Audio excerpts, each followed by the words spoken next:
인사하십시다. 샬롬. 네.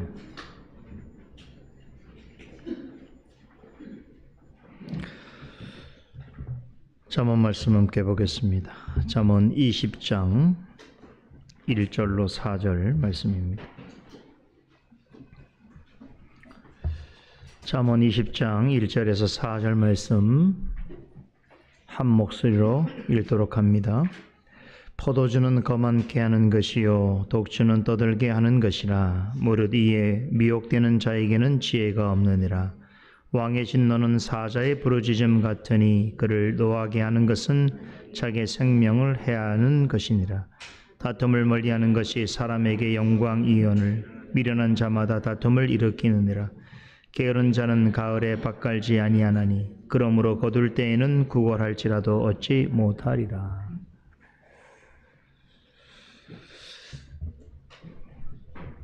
오늘부터 잠언 20장 내용을 살펴보려 합니다.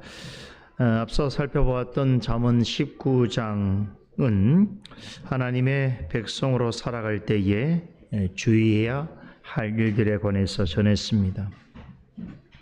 우리가 이 땅에서 좁은 길로 가는 하나님의 자녀라고 할 때에 마땅히 해야 할 일과 하지 말아야 할 일이 있습니다. 잠언 19장에서는 그것이 무엇인지를 구체적인 예를 들어서 가르쳐 주었지요. 이 말씀을 다시 요약하면 하나님의 자녀로서 어울리는 일을 행하되 그것을 잘 헤아려서 신중하고 성실하게 행해야 한다라는 것입니다. 이런 태도로 살아가는 것이 하나님 앞에서 지혜로운 자의 모습이다라는 것입니다. 오늘부터 살펴보게 될 20장에서도 19장의 이와 같은 교훈이 계속 이어지고 있습니다. 우리 1절을 다시 봅니다. 포도주는 거만케 하는 것이요 독주는 떠들게 하는 것이라. 무릇 이에 미혹되는 자에게는 지혜가 없느니라. 여러분, 무엇을 주의하라라고 하는 교훈 같습니까? 술이지요. 여기에서 포도주와 독주는 술을 가리킵니다. 자, 이 내용으로 보자면 이 말씀은 우리 그리스도인들은 술을 멀리하라라고 하는 교훈이겠구나라고 생각할 수 있겠습니다. 자, 술에 대하여 뭐라고 하면 꼭 이렇게 반문하는 사람들이 있습니다. 성경에 술 취하지 말라고 했지 술 마시지 말라고 했습니까? 라고 하죠. 인사불성이 될 정도로 마시면 문제이겠지만 술 마시는 것 자체는 그리스도인에게 있어서 아무런 문제가 아니다라고 주장하는 분들이 있습니다. 저는 이렇게 늘 이런 태도로 일관하는 분들에게 이런 질문을 하고 싶습니다. 언제부터 그렇게 성경 말씀을 철저하게 잘 듣고 따르려고 했습니까? 그렇다면 말씀이 그렇게 중요하다고 여긴다면 다른 부분의 말씀도 그렇게 철저하게 잘 듣고 따르려고 하고 있습니까? 라고 묻고 싶습니다.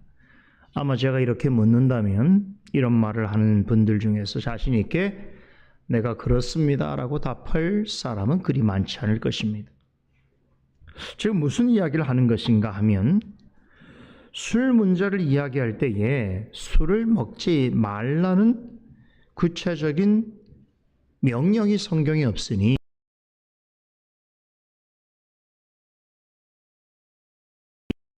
실제로는 성경을 존중하는 태도가 아니라는 것입니다. 결국 자신이 하고 싶어 하는 일을 고집하고 싶어 하고 또 자신의 문제가 될 만한 일들에 대해서 변명거리를 찾는 태도인 것이죠. 이런 사람들은 언제나 자신의 허물과 잘못을 방어하기 위해서 선택적으로 성경을 인용하고 강조하려 합니다. 성경 말씀을 이혈령, 비혈령하는 사람들이 많습니다. 이혈령, 비혈령이란 말은 다시 말해서 귀에 걸면 귀걸이, 코에 걸면 코걸이 식으로 해석한다는 뜻이지요. 그러니까 성경이 전하고자 하는 본의와 핵심에는 전혀 관심을 두지 않고 일부 문자나 표현을 늘 자기 중심적으로 해석하고 자기 편의대로 적용하려고 하는 태도는 성경을 믿는 것이 아니라 사실은 성경을 왜곡하는 것입니다. 성경은 술을 절대로 먹지 말라라고 말하지 않습니다. 그렇다고 해서 술 마시라고 권하지도 않습니다. 성경에 보면 술에 관한 많은 교훈들이 언급됩니다. 그런데 대부분은 거의 절대적으로 술에 관하여서는 부정적으로 교훈하고 있습니다. 물론 어떤 경우에는 술이 사람의 즐거움을 묘사하기도 하고 또 약으로 술을 사용하는 것에 대하여서 허용하는 경우도 있습니다만 이것은 아주 예외적인 것이고 성경에서 술을 긍정적으로 묘사하는 경우는 거의 찾아보기 어렵습니다. 술이 주는 장점보다는 술의 폐해나 위험성을 가르치는 말씀들이 대부분인 것이죠. 그런 까닭에 제사장들과 나신인들은 술 마시는 일뿐만 아니라 술을 만드는 주 원료가 되는 포도를 먹는 것까지도 금지했습니다. 오늘 본문 말씀도 술이 사람에게 끼치는 두 가지 해악성에 대해서 언급을 하고 있는데 첫째는 술은 사람을 거만하게 만들고 둘째는 술은 사람으로 하여금 아무 말이나 떠벌리게 한다라고 합니다. 평소에 술 먹기 전까지만 하면 참 참해 보이고 또 조용한 성품을 가진 사람도 술에 취하면 순간적으로 아나무인 일이 되고 오만불손한 행동을 하는 경우가 적지 않습니다. 한국인은 세계에서 술을 가장 좋아하는 민족이라고 합니다. 이 술 사랑이 어찌나 과한지 우리 사회에서는 술에 관한 한 온정주의적인 분위기가 매우 강합니다. 여러분 치중진담이란 말 들어보셨죠? 아마 우리나라에만 있는 표현 같은데 멀쩡한 정신으로 말하는 것보다 술에 약간 취해서 하는 말이 더 진심에서 우러나온 말이라고 믿는 사람들이 많습니다. 그래서 일부러 술을 마시고 그것을 진담인 것처럼 말하는 사람들이 있습니다. 하지만 술로 인한 문제는 보통 심각한 것이 아닙니다. 우리나라는 술 소비량이 세계 최고라고 합니다. 이에 따라서 개인적인 건강상의 문제뿐만 아니라 사회 경제적인 손실이 아주 막강합니다. 그 중에서 가장 심각한 문제는 제가 보기에는 음주운전 같이 술 마시고 하는 범죄가 늘어나고 있다는 것이. 그런데 이상하게도 우리나라에서는 술 먹고 범죄하는 일에 관하여서는 감형 사유가 됩니다. 술 취해서 기억이 없다고 하면 그런 범죄자에게는 심신미약, 주치 감형이라고 하는 이유로 법을 약하게 적용합니다. 상식적으로 생각하면 맨정신으로 하는 것보다 술 먹고 범죄를 저지르는 것이 더 크게 처벌을 받아 마땅한 일이라고 생각할 만한데 우리나라 법원에서는 술은 양형 사유로 취급합니다.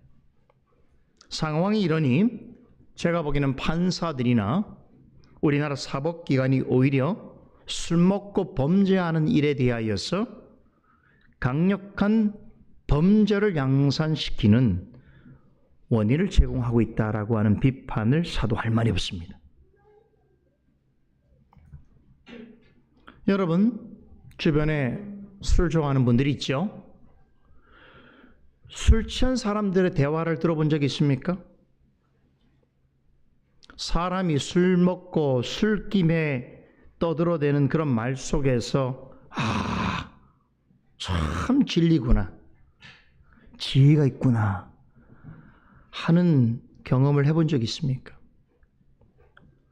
여러분, 사람이 술 마시면서 아주 지혜로운 생각을 나누고 아주 본받을 만큼 지혜로운 행동을 하는 경우를 본 적이 있습니까? 그럴 수 없습니다. 왜? 사람들이 술에 취하면 맨정신을 가졌을 때 하지 못할 말을 하고 정상인으로서 하지 말아야 하는 행동을 하는 것인가?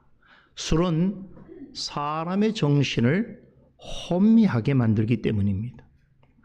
술은 올바른 판단력을 가질 수 없게 합니다. 그래서 처음에는 기분을 좋게 하려고 또 즐겁자고 마신 술이 취하는 수준까지 가게 되면 맨정신으로는 할 수 없는 말과 행동을 하게 만듭니다. 정신을 잃을 정도로 술을 마시면 결국 온갖 추태를 부리게 되고 자신의 본성을 여과없이 적나라하게 드러내게 되는 것이죠. 그러면서 나중에는 술 먹고 기억이 안 난다고 말합니다.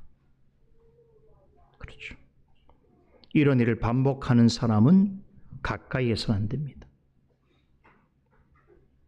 1절에서 잠언 기자가 술에 미혹되는 사람은 지혜가 없다고 단정적으로 말하고 있는 이유가 이것입니다. 여러분, 노아를 생각해 보세요. 노아는 성경에 당대 최고의 완전한 자라고 그렇게 불리던 사람입니다. 그런데 노아가 술에 취해서 자식들에게 못 볼 꼴을 보였을 뿐만 아니라 하나님께 범죄하였습니다. 이 노아의 술 취한 사건 이후에 하나님께서 이스라엘에게 율법을 주시면서 노아 같은 직무를 감당해야 될 제사장들과 나실인들 같은 사람에게 있어서는 술 마시는 일을 아예 금하셨습니다. 하나님의 자녀라면 술을 가까이 해서는 안 됩니다. 건강상의 이유보다 더 중요한 이유가 있는데 술 맛에 길들여지게 되면 하나님을 의지하지 않게 됩니다. 그래서 그런 거예요. 왜 사람들이 술을 찾습니까? 술에 의지해서 쾌락과 즐거움과 위안과 만족을 찾으려고 하기 때문입니다.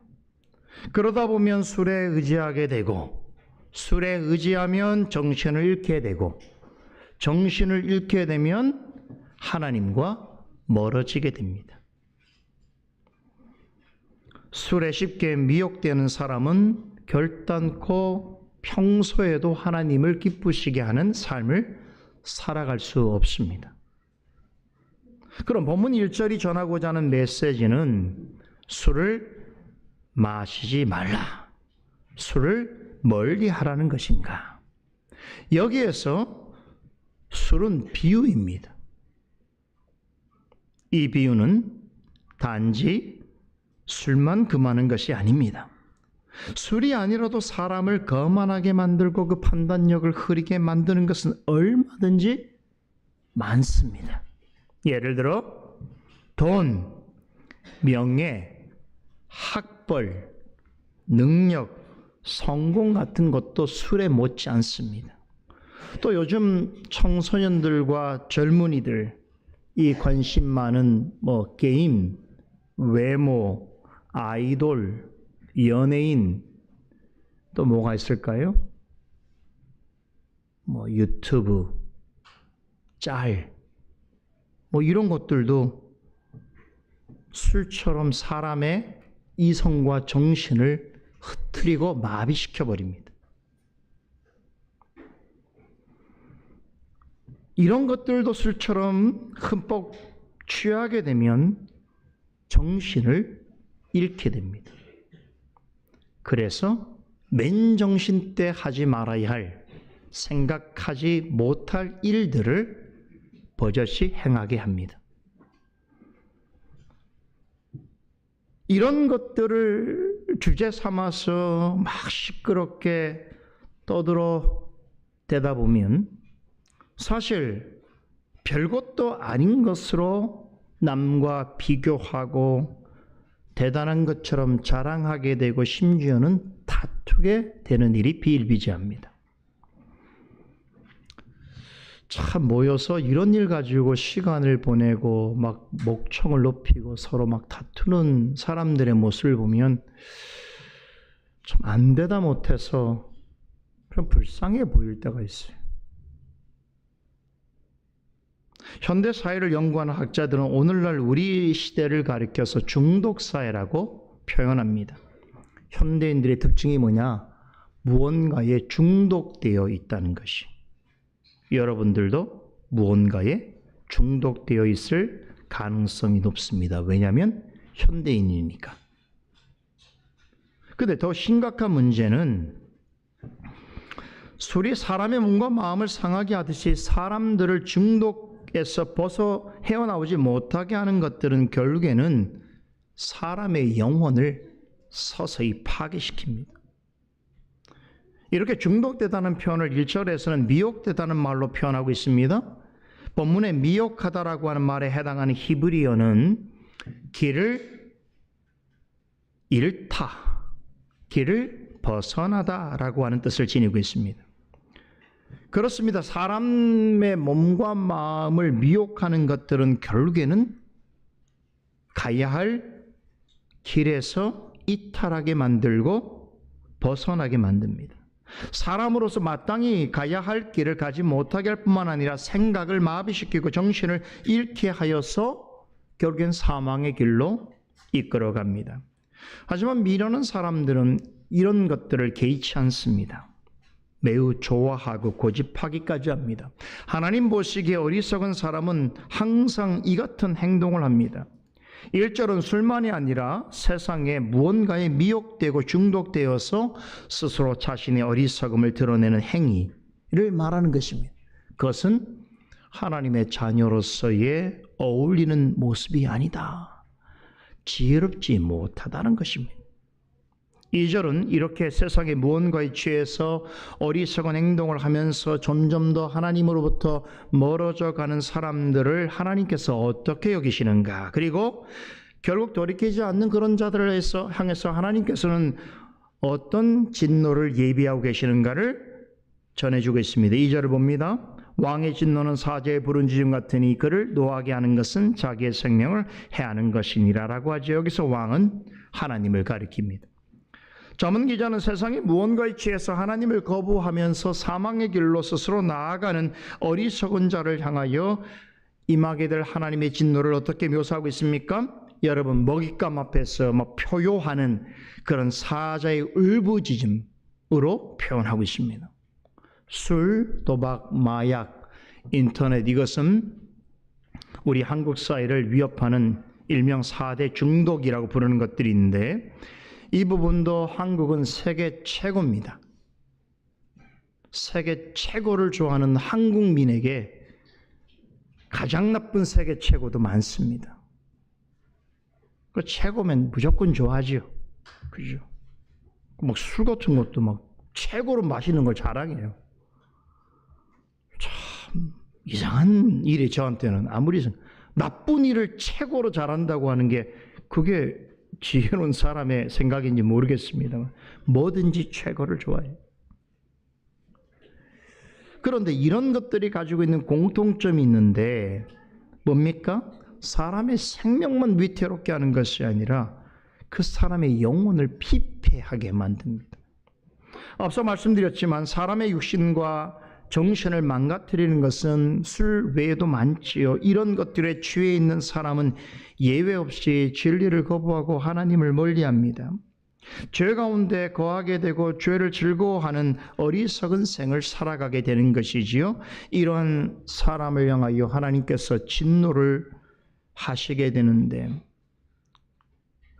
여러분, 이런 것들에 취해 살고 이렇게 살아간다는 것은 결국 자신의 생명을 해치는 것이나 다를 바가 없는 것입니다. 그럼에도 그 길에서 돌이키지 않는다면 어떻게 되겠는가? 마치 먹잇감을 주시하면서 풀숲에서 웅크리고 있는 사자가 한순간에 덮치듯이 여러분, 그런 방심하고 있는 초식 동물의 숨통을 강한 이빨로 끊어놓듯이 어느 날 이러한 생생한 하나님의 심판이 그에게 임할 것이다 라는 뜻입니다. 이어지는 3절과 4절은 그렇다면 하나님의 지혜를 구하는 사람은 어떻게 살아야 하는가에 대해서 가르치고 있습니다. 우선 3절은 다툼을 멀리하라 하는 것이 사람에게 영광이언을 미련한 자마다 다툼을 일으키느니라 라고 말씀합니다. 여기서 잠언 기자는 다툼을 멀리하고 피하라고 권면하지요. 여기서 다툼을 멀리하라고 하는 것은 단지 누군가와 싸우지 말라는 의미만이 아닙니다. 다툼 그 자체보다는 다툼을 일으키는 자를 주의하라는 뜻입니다. 그럼 다툼을 일으키는 자는 누구를 말하는 것인가? 1절과 2절에서 언급한 지혜 없는 사람을 뜻하겠지요. 다시 술 취하기를 좋아하는 사람을 한번 떠올려 보십시다. 잠언 기자는 1절에서 술 취하는 사람이 가지고 있는 두 가지 특징에 대해서 언급했죠. 먼저는 자기 자랑을 늘어놓는 것이고 두 번째는 시끄럽게 떠드는 것입니다. 아까도 말씀을 드렸습니다만 술이 아니라도 사람을 이렇게 만드는 것들은 너무나 많지요. 그래서 사람이 좀 잘 나간다 싶으면 술 취한 사람처럼 구는 것이죠. 전에는 안 그런데 사람이 변했어 라고 하는 게 뭐냐면 전에는 없던 것이 생기고 전에는 가지지 못한 것들을 품게 되면 술 취한 사람처럼 행동합니다. 무슨 뜻입니까? 거만해지지요. 그리고 다른 사람을 무시하죠. 마치 자신이 뭔가로도 된 듯 양 행동합니다. 그래서 사람들이 모이는 곳에서 자기 자신에 대해서 자기가 하는 일에 대해서 요란하게 떠들고 자기 자신을 드러내려고 애를 씁니다. 맨정신이었다고 하면 하지 말았어야 할 말을 하고 하지 않아도 되는 행동을 합니다. 사람이 뭔가에 취해서 거만해지면 이런 행동을 수시로 하게 되는 거예요. 그렇죠? 그래도 자신의 마음에 들지 않으면 어떡합니까? 고래고래 소리를 지르고 상대방을 향하여 조롱하고 욕설을 내뱉고 그러다 보면 결국 다툼이 일어나게 되는 것입니다. 미련한 사람은 하나님이 기뻐하지 아니하시는 일에 대하여 쉽게 현혹됩니다. 자신의 육체와 감정을 참 헛되고 무익한 일에 쉽게 허비해버리면서 인생을 소비하며 살아갑니다. 그런데도 그것을 잘못이라고 생각하지 않습니다. 시간을 허비하는 것을 죄라고 여기는 그리스도인이 많지 않습니다. 그러나 성경에는 분명히 허랑방탕한 인생으로 표현합니다. 왜냐? 하나님이 주신 기회를 저버리는 것이기 때문이죠.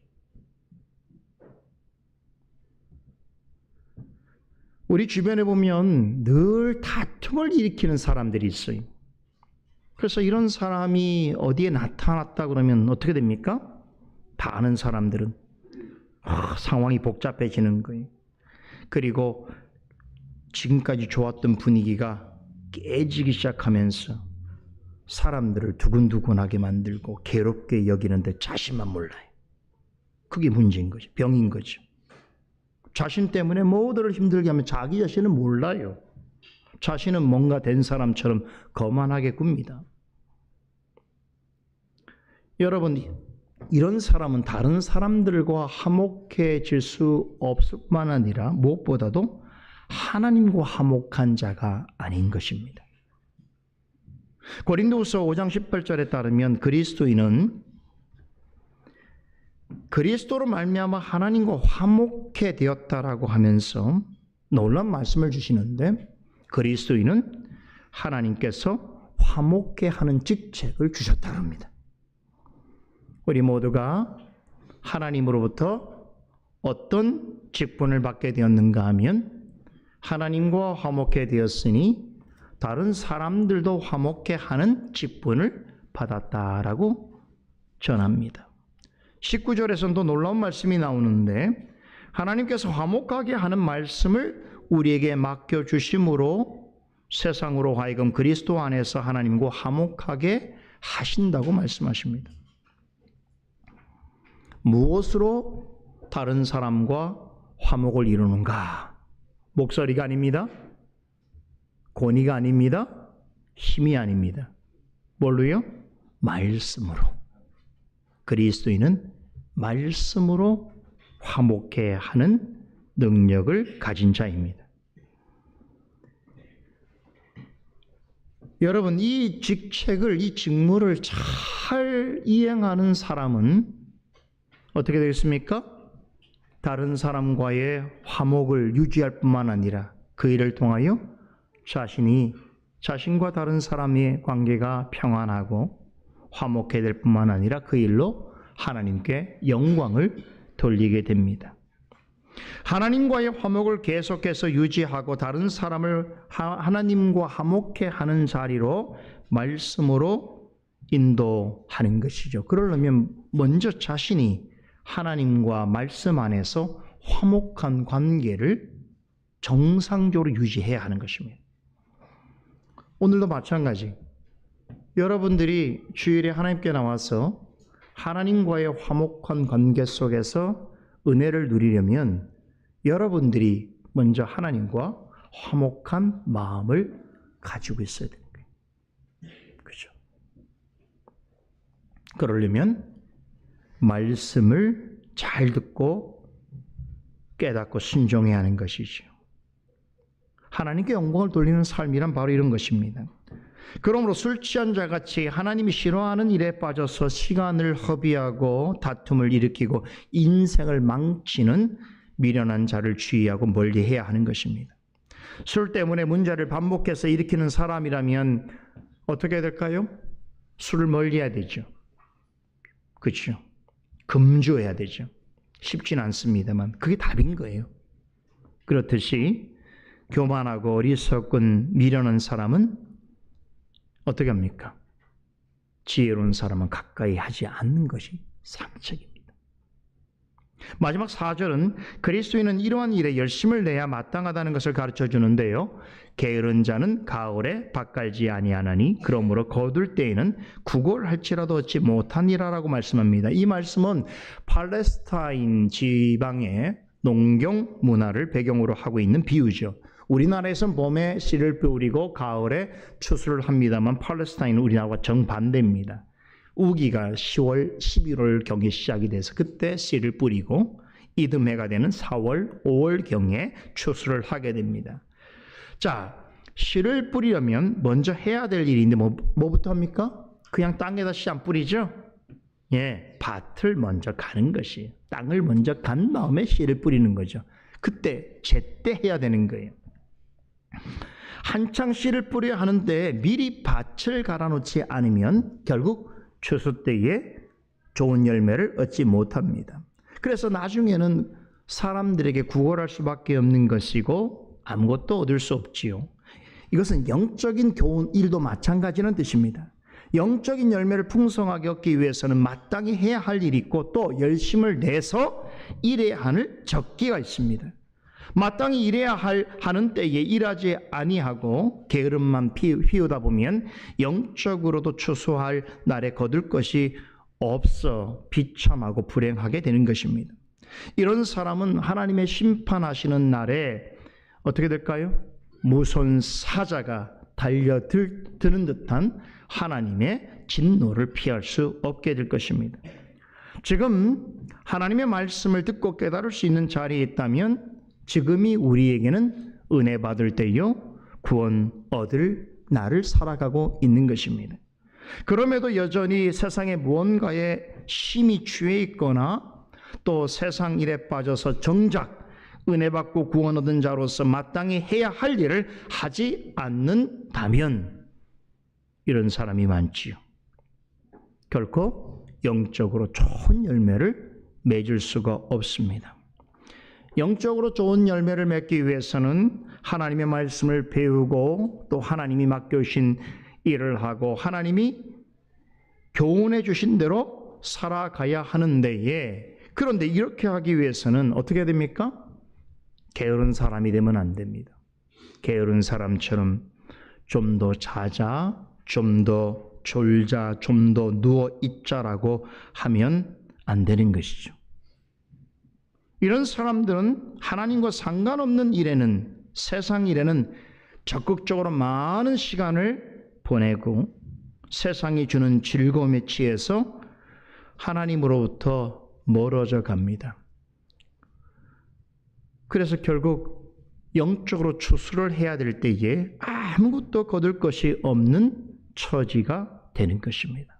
이런 사람을 어리석고 게으른 자라고 하는 것이지요. 하나님의 자녀는 추수 때를 기다리면서 부지런히 일하는 농부와 같은 존재입니다. 농부를 생각해 보세요. 농부에게 가장 중요한 것은 적기에 해야 할 일을 하는 것입니다. 그렇죠? 은혜 받을 때, 날에, 구원 얻을 만한 날에 하나님께 나아가 하나님의 말씀을 따라서 성장해 가는 것이 그리스도인이 마땅히 해야 하는 일이에요. 그런데 이럴 때에 게으른 자처럼, 어리석은 자처럼 마땅히 해야 할 일은 하지 않고 하지 말아야 할 일들에 시간과 정력과 물질을 소비해 가면서 살아간다면 그 영혼은 피폐해질 것입니다. 여러분, 이 교훈에서 벗어난 예를 본 적 있습니까? 없습니다. 동서고금을 통해서 이 교훈으로부터 벗어나는 예는 찾을 수가 없습니다. 그러므로 우리가 영적으로 풍성한 열매를 얻으려면 착하고 성실한 농부처럼 살아가야 하는 것이. 오늘도 우리는 잠언 본문 말씀을 통해서 하나님을 믿는 자로서 어울리는 생각과 말과 행위에 대해서 배웠습니다. 꼭 기억하십시다. 하나님을 기쁘시게 하는 그리스도인은 어떤 자와 같아야 한다고요? 성실하고 진실한 농부와 같아야 합니다. 일해야 할 때에 일하고 힘써야 합니다. 오늘도 추수할 날을 기다리는 농부의 심정으로 우리가 소망과 기쁨 가운데 주님께서 주신 이 복되고 거룩한 날을 보내도록 하십시다. 기도하겠습니다. 거룩하신 주님, 은혜를 감사드립니다.